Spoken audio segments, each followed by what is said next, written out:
You know how you feel after a really long session playing games? That's how I feel after writing a really long email. All right, I'm back. We have a question from the forum from Diagnosed Ghost 1. Mr. Pachter, currently Titanfall is hyped to be a great game, especially for Xbox One. Assuming there'll be a Titanfall 2 in the future and taking into consideration your prediction that PS4 will outsell Xbox One, at what point in console sale disparity will Microsoft no longer be willing to offer EA sufficient compensation to maintain exclusivity on a possible sequel? Thank you for your time. This guy's educated and polite. He is a very well-worded question. He put a lot of thought into it. I think this might be the last exclusive you see for a long, long time that's third party.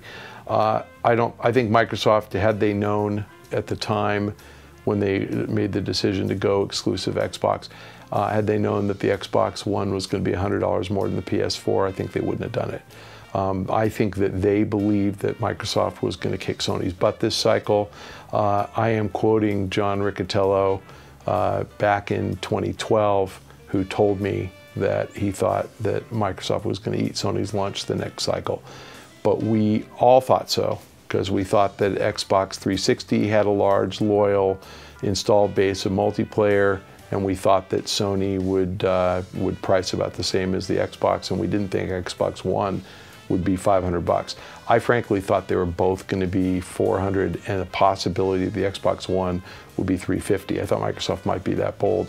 They made a mistake and they priced too high, and I think that caught everybody by surprise. So I haven't talked to Riccitiello about this since, but it's pretty clear that at a $100 price advantage, Sony's going to beat out Xbox One until they're priced the same. And I think that you will not see Electronic Arts. For the record, John Riccitiello is no longer CEO at Electronic Arts, so he's probably not going to be involved in the Titanfall 2 decision. But he certainly was involved in the Titanfall 1 decision, and absolutely Microsoft guaranteed something to EA in exchange for exclusivity. My guess is they guaranteed something to Respawn as well, because these are going to be lost sales. And I would expect that it's not a multi-game exclusive. I think it's one, and I think Titanfall 2 will most definitely be on both. The bad news is that probably isn't going to come out for 3 years, so it's probably a 2017 release, but probably worth the wait.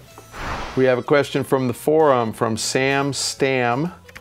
Michael, what do you think of the recent law firm investigation towards EA for the alleged misleading of investors? That's a lot of big words, and none of them is right. I know shareholder investigations are common for any company with an IPO, but what does this mean specifically for EA? All right, it's not an investigation, it's litigation, so that means it's a lawsuit. Law firms don't investigate, private investigators investigate, law firms litigate. And this alleged misleading of investors, what the shareholder suit is saying is that EA failed to disclose to investors that that Battlefield was going to be buggy. Newsflash, all games are buggy, and it's just, you know, sorry to say this, but shit happens. I think that unfortunately in our society, an industry has arisen that is class action lawsuits where the only people who make any money are the lawyers. I own all sorts of stocks, and I sell them, you know, when they go up or down or whatever. And I get probably a piece of mail every 2 months that asks me if I want to join the class, and I always read them because I am a lawyer and I know how to read them.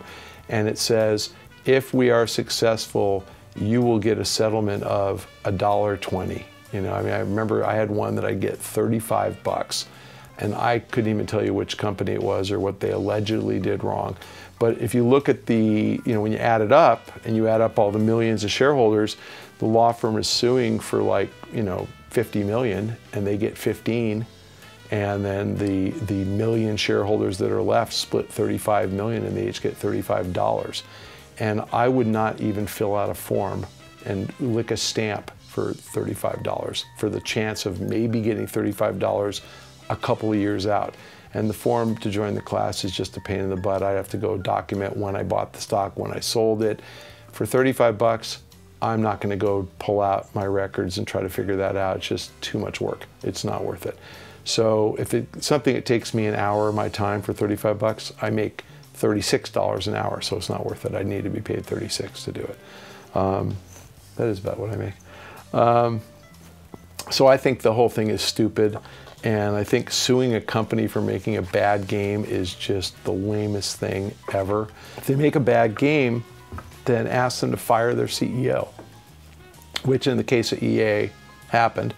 And if they make a bad game, fire their head of publishing, which, you know, Frank Chabot isn't the head of publishing anymore, he's the head of mobile. So, you know, I think the right way to deal with a mistake is to punish the person that's responsible. And if the guys who make the games know they're going to lose their jobs, then maybe they'll pay more attention. The truth is that Battlefield got an average Metacritic score of something like 83. You know, I guess the defense is that the guys who rated the game weren't playing multiplayer at peak hours when the servers crashed and when the game got buggy because the servers weren't responding quickly enough. Whatever, it's a good game. They did a good game, and I know it's buggy. What are you going to do? It's buggy. It happens, and they'll fix it. And I think they already have fixed it. But anyway, lawsuits about that. It's like, return the game and ask for your money back if you can't play it. I don't get it. So that's what I think. All right, fellow babies, I really appreciate all the intelligent questions, and I sort of appreciate the dumb ones, but you have to be ready for a little pack venom if you ask a dumb question, because it's just so hard to deal with. So I apologize to anybody who I may have offended on this episode or a future episode or a past episode.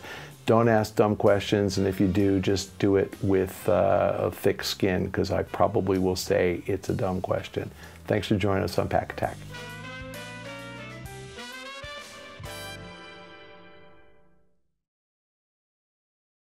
Oh, do you think a game like State of Decay would have done well without a demo? And I wrote back, who gives a fuck? Like, what is State of Decay? I don't care. I go, in case you didn't know this, I'm not a game reviewer, and you're catching this on camera. I'm not a game reviewer. I don't play every game. I do the best I can to play like the big games from the companies I cover. Then I do my day job. If I sat around all day playing indie games, I wouldn't be able to afford to eat. Like, what are you asking me shit like that for? And it didn't have a demo? Oh my God.